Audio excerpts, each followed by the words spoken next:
contributions and union dues. Employees of a Rensselaer County printing company say they were making their contributions, but that money was never passed along.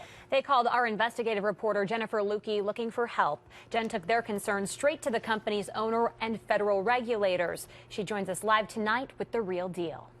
Well, IBT Hamilton in Castleton closed for good on April 30th. Dozens of employees, many of whom had been working for the company for decades, lost their jobs. And if that wasn't stressful enough, they found out that money taken from their paychecks for health benefits and 401k contributions over the past several months hasn't been used to pay for them.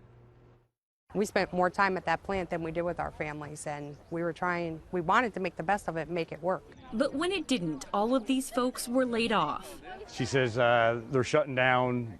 You can come down the next day and clean your locker out. There were signs the book printing company was having financial trouble. We first started noticing issues when payroll checks were bouncing. The union had also filed grievances about the 401k match being ignored and the company's failure to buy annuities to support the pension plan. We're all pushing 50 years old and we don't have time to make that defined pension up. You know, we can't go somewhere and put another 30 years in to make it up. But things very quickly went from bad to worse. Despite the fact money was being taken from checks for health insurance, the policy had been canceled for non-payment. There was people with medical problems going on, and they found out while they're in the hospital and having surgery that you have no insurance. The same thing happened with 401k accounts. You're seeing it come out of your paycheck every week, and then you check your account, and it's not getting there. That's our money. The biggest question in today's times, how can that even happen?